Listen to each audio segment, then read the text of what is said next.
Olá! Na aula de hoje trabalharemos em dois exercícios que tratam dos fenômenos ondulatórios estudados nas últimas aulas. Vamos para a aula?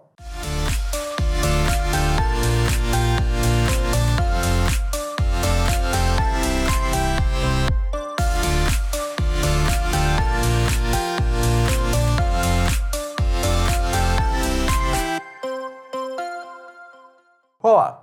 Na aula de hoje trabalharemos dois exercícios que tratam do tema de fenômenos ondulatórios, fenômenos que a gente vem estudando nas últimas aulas. Questão 1. Determine alfa para que haja reflexão total. E aqui a questão representa um fenômeno físico interessante. O raio incide aqui em um ponto, parte dele sofre refração e parte dele sofre reflexão.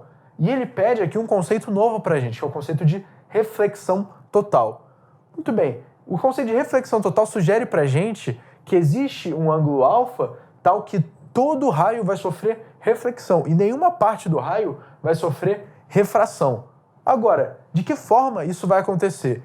Isso vai acontecer se a lei de Snell exigir que o ângulo beta seja maior do que ele possa ser, ou seja, a reflexão total vai acontecer se alfa for de tal tamanho, tal que para um raio sofrer refração, ele tem que fazer um ângulo com essa reta imaginária que ele de forma alguma pode fazer. Por exemplo, se ele entrar aqui, se esse ângulo tiver que fazer um ângulo de 90 graus, ele vai ter que ficar transladando aqui no limiar entre os dois meios. Isso não é fisicamente razoável, não é fisicamente possível. Portanto, existe um ângulo alfa aqui pra gente, tal que esse ângulo beta fica insustentável. Agora, para que ângulo beta vai ficar insustentável?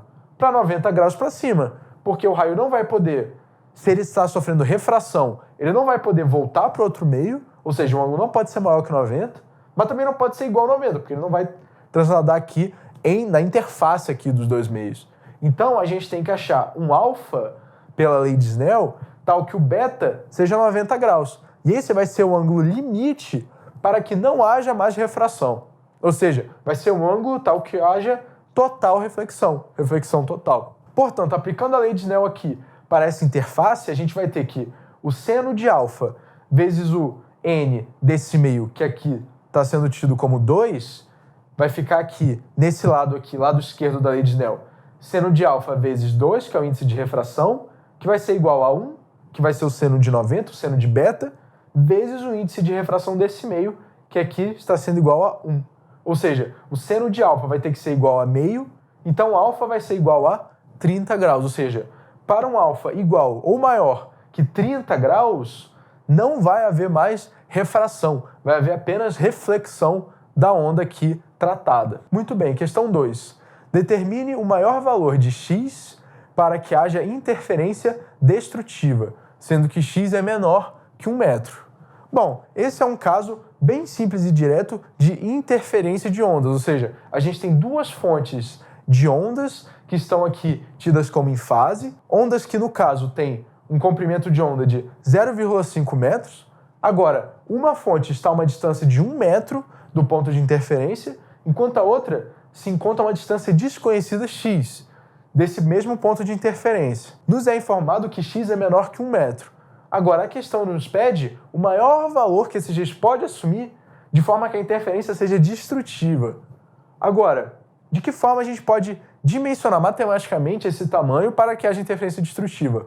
Usando a diferença de distâncias que a gente viu na aula de interferência. Ou seja, como x é menor que 1, a diferença 1 menos x, que vai ser igual a um número vezes lambda sobre 2, vai ser tal que vai nos informar se a interferência vai ser destrutiva ou não. Agora, se a gente quer o máximo possível para o valor de x, essa diferença tem que ser o menor possível, para que o x seja o mais próximo de 1 possível. Ou seja, para essa diferença ser a menor possível, esse valor aqui vai ter que ser o menor possível. Agora, como o único valor aqui que a gente tem controle, que a gente pode variar, é o n, a gente vai botar o menor valor possível para o n.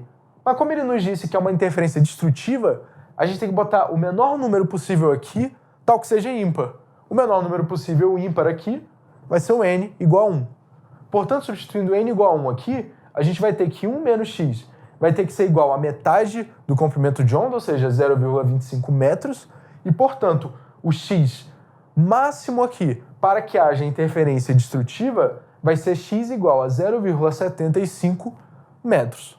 Portanto, a gente pode concluir aqui com essa aula que os casos de interferência, os casos de fenômenos ondulatórios em questões são variados, podendo ir desde reflexão e refração juntos em uma mesma questão, como foi o caso aqui da questão da reflexão total, tanto como uma questão de interferência, uma questão que mexe com o conceito de superposição de pulsos e que usa aquela fórmula da diferença de distância que a gente estudou na aula de interferência de ondas. Muito obrigado.